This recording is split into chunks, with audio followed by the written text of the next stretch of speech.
अस्सलाम वालेकुम नाजरीन, उम्मीद है आप खैरियत से होंगे।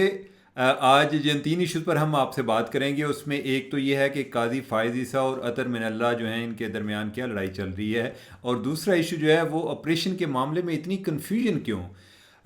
और तीसरा इशू जो है वो इमरान खान का इद्दत का केस फ़ैसला महफूज हो गया है, जो कि अगले कोई 2 दिन में गैर महफूज हो जाएगा। वो केस का फ़ैसला क्या मुतवक्को है, और उसके बाद क्या इमरान खान एक आज़ाद शहरी होंगे, बाहर निकल आएंगे या अंदर रहेंगे, इस पर हम आपसे बात करेंगे। तो नाजरीन, अगर आपने चैनल अभी तक सब्सक्राइब नहीं किया, आपने टल्ली ऑन नहीं की, आपने लाइक नहीं किया तो करें।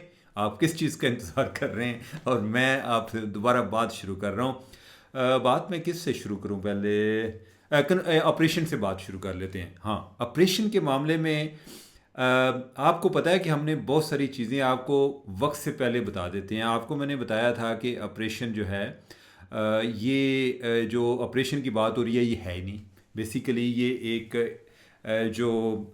यानी ये जो है अज़्म इस्तेहकाम, ये एक इनकी स्ट्रेटजी का नाम है जिसमें बहुत सारी चीज़ें शामिल हैं कि कोई डिप्लोमेटिक फ़्रंट पे, पार्लिमानी फ़्रंट पे, जुडिशल फ़्रंट पे, लीगल फ़्रंट पे, यानी कि मुख्तलिफ इशूज़ हैं। और उसमें एक हिस्सा जो है वो ये है कि कोई जो बंदे मारने वाला है, यानी कि जो तालिबान के ख़िलाफ़ ऑपरेशन है। अब ये है कि इसमें जो मैं आपको बता रहा हूँ कि ये एक उसका कंपोनेंट है इसमें, और जो ऑपरेशन का जो हमारे जहन में तसव्वुर है उसमें फ़र्क क्या है। उसमें फ़र्क ये है कि जो आमतौर पे ऑपरेशन होता है ना, उसमें पूरा इलाका खाली करा लेते हैं। आपको पता है कि कितने आईडीपीज़ थे, इंटरनली डिस्प्लेस पर्सनस, बेचारे बड़ी एक किस्म पुरसी की ज़िंदगी होती है। अल्लाह ताला माफ़ फरमाए, अल्लाह ताला किसी को एक इस तरह मुहाजिर ना करे, लोग ख्वार हो जाते हैं। तो एक तो उसकी वजह से पैनिक आ गया कि ये क्या होगा, दोबारा से आईडीपीज़ इस तरह से बैठेंगे, और हमारे पास क्या गारंटी है कि अगर सब कुछ करके और पूरे इलाके में कारपेट बम्बिंग करके अगर तालिबान फिर भी ना जाए तो इस सारी एक्सरसाइज का फ़ायदा क्या। तो उसमें जो पहले वाला जो ऑपरेशन जो आपके जेन में आता है और जो अभी होने जा रहा है, उसमें फ़र्क ये है कि ये इंटेलिजेंस बेस्ड ऑपरेशन है, कि जिसमें कोई डिस्प्लेसमेंट नहीं होगी, किसी इलाके से लोगों को नहीं उठाया जाएगा, और जो एक टारगेटेड किस्म की एक किलिंग होगी, आप कह लें, यानी कि टारगेटेड जो एक सारी उनकी अप्रोच होगी।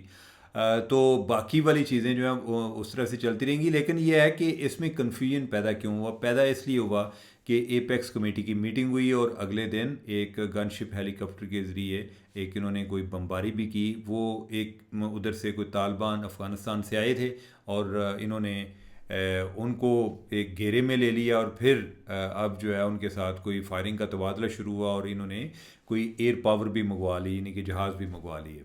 तो तासर ये गया कि जो एपेक्स कमेटी की मीटिंग में बात हुई है उससे ये है कि ये ऑपरेशन शुरू हो गया। और फिर आपको पता है कि हमारी हुकूमत कितनी काबिल है।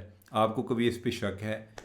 अगर आपको शक है तो आप जेन से निकाल दें, ये बहुत काबिल लोग हैं। ये इतने काबिल हैं कि ये लोगों को ये बताने में नाकाम रहे हैं कि ये भाई ऑपरेशन नहीं है। कोई 3-4 दिन शोर होने के बाद, और उसमें जो बड़े बड़े लोग जो कि इस तरह के मिलिटेंसी पे नज़र रखे हुए थे, इवन वो भी कंफ्यूज थे, कि वो भी समझ रहे थे कि ऑपरेशन हो गया। इस हुकूमत की काबिलियत का अंदाज़ा लगाएं, यानी कि अवाम उन्नास तो दूर की बात है, जो ख्वास हैं उनको भी कन्फ्यूजन हो रही थी।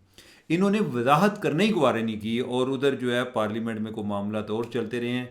जब लोगों के जहन में बात मुसलसल पूरी तरह से बैठ गई है कि ये ऑपरेशन है, उसके बाद इन्होंने वजाहतें शुरू कर दी हैं। तो अब जो है इनकी वजाहत आई है कि ये वो ऑपरेशन नहीं है, ये तो इंटेलिजेंस बेस्ड है, यानी कि वो टारगेटेड ऑपरेशन नहीं है।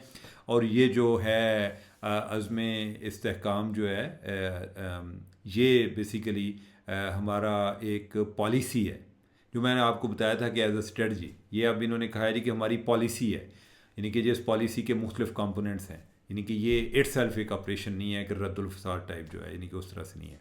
तो लिहाजा ये कन्फ्यूजन जो है इसकी ज़िम्मेदार, इसका सारा जो है ना क्रेडिट बिला शिरकत गैर ये हुकूमत को जाता है, इनकी नालायकी की वजह से। आगे हम दूसरे टॉपिक की तरफ बढ़ते हैं। दूसरा टॉपिक है इमरान खान। इमरान खान जो है उनके इद्दत वाले केस में फ़ैसला महफूज हो गया है, और वो फ़ैसला जो है वो 27 तारीख को सुनाया जाएगा। उसका उसमें कोई एक दो चीज़ें थी जी कि कोई एविडेंस को सही तरह से पेश की गई है या नहीं की गई, और सज़ा जो है इनकी ख़त्म की जाए। उसमें कोई मेडिकल ग्राउंड्स भी बताई गई थी जी कि वो जो बुशरा बीबी है ना वो ठीक नहीं है, तो लिहाजा उनको जो है ना रिहा किया जाए। तो ये वाले मामले थे। हालांकि इमरान खान जो है वो भी बेचारा अंदर ही है ऐसे चक्कर च।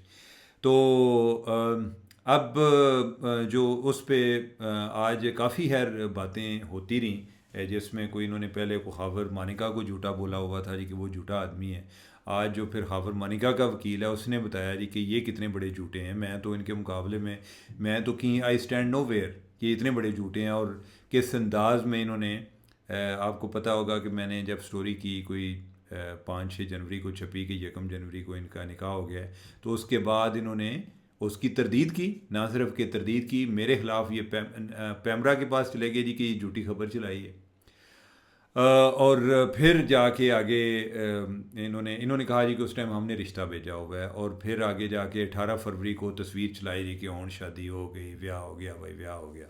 और जो बुशरा की कुछ सहेली बनी हुई है फ़रा गोगी, उसने कहा जी देखें इद्दत वाला मामला जो है वो 14 फरवरी को ख़त्म हो रहा था, तो लिहाजा उससे पहले तो हम कर नहीं सकते थे।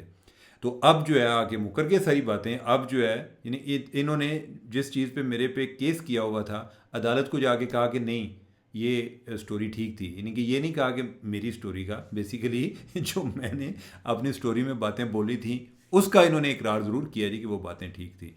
अब यह है कि इस केस का फ़ैसला आ जाएगा और 27 को, और 27 के बाद इमरान खान जो हैं वो एक तरह से आज़ाद शहरी हो जाएंगे। लेकिन क्या वो आज़ाद हो पाएंगे? मतलब यह है कि जो उनकी केसेस में सज़ा हुई है वो तो ख़त्म हो जाएगी।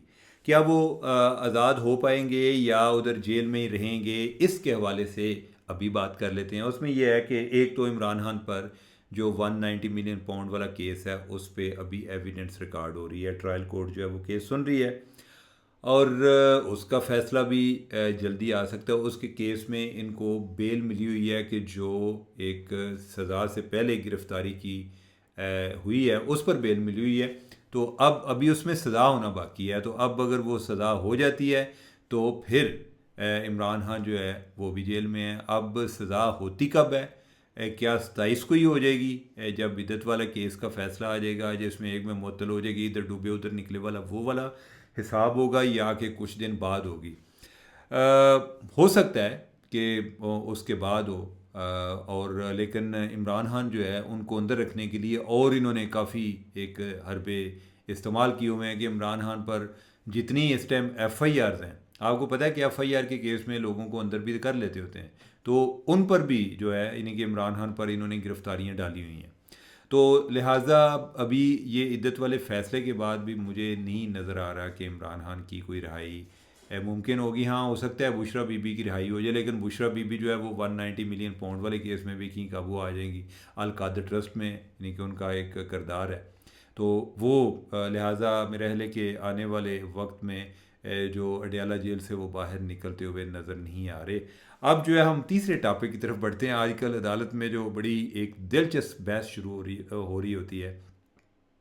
तो एक तो ये है कि जो अदालत में जो मामला चल रहे हैं, दो इश्यूज़ पर चल रहे हैं। एक ये है कि जो सुन्नी इत्तेहाद कौंसिल है इन्होंने सीटां देनियां नहीं या नहीं देनियां, ये वाली बात है। दूसरा इशू जो है वो ये चल रहा होता है जी कि जो इलेक्शन कमीशन ने जो इनको इनके पार्टी के प्लेटफॉर्म पर इलेक्शन नहीं लड़ने दिया, PTI को इन्होंने बड़ा गलत किया है, उस पर बात हो रही होती है।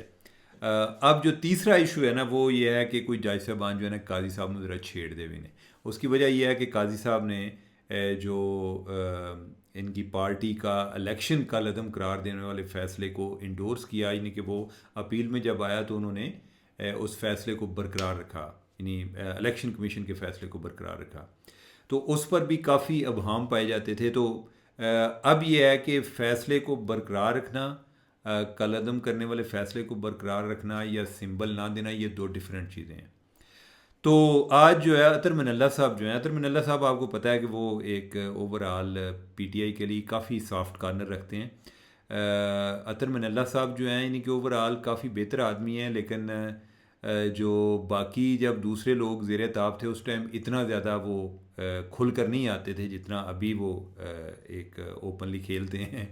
तो वो बार बार कोई बात कर रहे थे जी कि जो सुप्रीम कोर्ट का फ़ैसला था रिगार्डिंग इलेक्शन सिंबल, तो उसमें फिर जो है ना काजी साहब उन्होंने क्या ना भाई ना सुनिया इंज नहीं, उन्होंने कहा कि ये इलेक्शन सिंबल की बात नहीं हो रही, ये इंट्रा पार्टी इलेक्शन की बात हो रही है, तो आइंदा दोबारा नहीं करना, और अगर आपने को बात करनी है उस पर तो फैसले पढ़ कर आया करें, वैसे ही ना बात कर दिया करें ताकि आपको पता हो कि क्या कैप्शन वगैरह क्या है। दूसरा जो उन्होंने बात की, उन्होंने कहा कि उसके खिलाफ वो रिव्यू में आए हुए हैं, यानी कि हमने नज़रसानी करनी है, तो मनु मजबूर ना करो कि मैं फिर मुंह खोला। मतलब ये है कि भाई अगर आप कोई राय देंगे तो फिर मुझे राय देनी पड़ेगी, अगर वो होगी तो फिर मैं उसके नज़रसानी वाली बात पे हम जो है यानी कि पहले ही अपना माइंड डिस्क्लोज कर दें।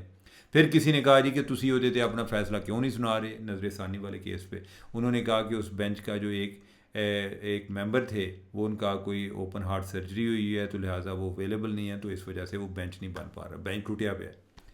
अब यह है कि इनका जो मामला आगे जो चल रहा है, जो मैंने कल भी आपको हल्का सा जिक्र किया था कि साथ ही ये भी बात चल रही है कि क्या पीटीआई का फैसला कि वो छड़ापी मार के ते वो सुन्नी थाद कौंसल दी बाजुएं चले गया, इन्हों का फैसला ठीक सी या गलत सी, तो इस पर सुप्रीम कोर्ट ने कल को इनको रोगेद रही है। वो कह रहे हैं कि आपको उधर जाने की क्या जरूरत है, तुहाडा अपनी पार्टी है, तुहाडा कारोबार है, तुसी इत्थे रहिंदे, तुसी उत्थे की लैन गए सो, कोई तुसी दुध चोण गए सो थे। तो वो जो है यानी कि उस पर एक काफ़ी बात चल रही है, तो उसमें वो कहते हैं जी कि हम ये ना करते तो और क्या करते। उन्होंने किया कि तुहाडे को इतने वकीलों की एक थोक के हिसाब ने तुहाडे को वकील ने पीटीआई के पास, तो आप लोग जो हैं आपको ये भी नहीं पता चला।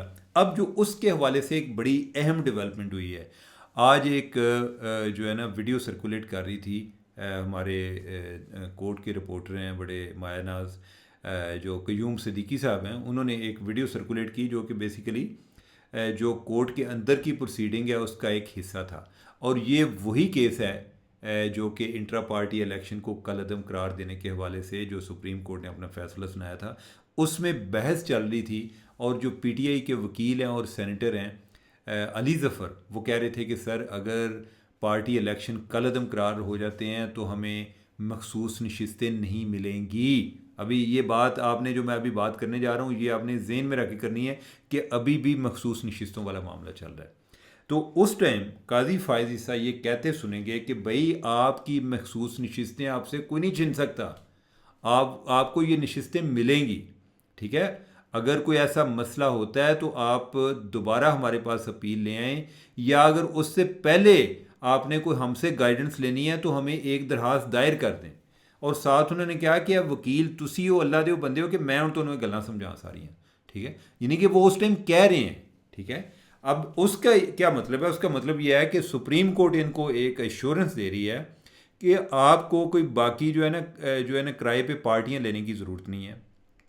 आपके लोग इसी पार्टी को, यानी कि वो जो जिसको आप रिप्रेजेंट कर रहे हैं या जिस बुनियाद पे आपको वोट मिल रहे हैं, आप उसी बुनियाद पे आपने यानी कि अपने जो भी आपकी मेंबरशिप है तो आपने उधर ही रिकॉर्ड कराना है, और आपने जो अप्लाई करना है मखसूस नशिस्तों के हवाले से वो भी आपने उधर से करना है। अब अगर ये कर लेते, आप ज़रा ये पॉइंट नोट कीजिएगा कि अगर इन्होंने यही तरीका फॉलो किया होता तो इन्होंने उस टाइम रिज़र्व सीट की जो लिस्ट है वो तो ऑलरेडी जमा कराई हुई थी, तो अभी ये वाला इशू ही ना आता। अब ये है कि इन्होंने बंदे जो हैं वो सारे वो चले गए हैं सुन्नी थाद कौंसल में, और फिर उसके बाद सुप्रीम कोर्ट चले गए हैं, और जिनकी आपने मखसूस नशिस्तों वाली फहरिस्त जमा कराई हुई है पीटीआई के, उसका एक लीगली या टेक्निकली स्पीकिंग उसके पास तो इस टाइम एमएनए कोई नहीं है, उसका जो चेयरमैन है वो भी सुन्नी थाद कौंसिल का है। तो ये मामला एक अभाम का भी शिकार है। सुप्रीम कोर्ट कोशिश तो कर रही थी जी कि अज ऐसा मामले में मुका के घर जाना है, तो लेट्स सी कि व्हाट दे डू। तो बड़ी इंटरेस्टिंग है, और ओवरऑल इसमें हम सब के लिए एक लेसन भी बड़ा है, और उसमें एक ये भी पता चलता है कि ये जो बड़े बड़े वकील होते हैं इनको पता भी कितना होता है, और बड़े बड़े लोग एक्सपोज भी होते हैं। तो नाजरीन ये गुफ्तगू है हमारी तरफ से कबूल फरमाएँ और मुझे दें इजाज़त। अल्लाह हाफिज़।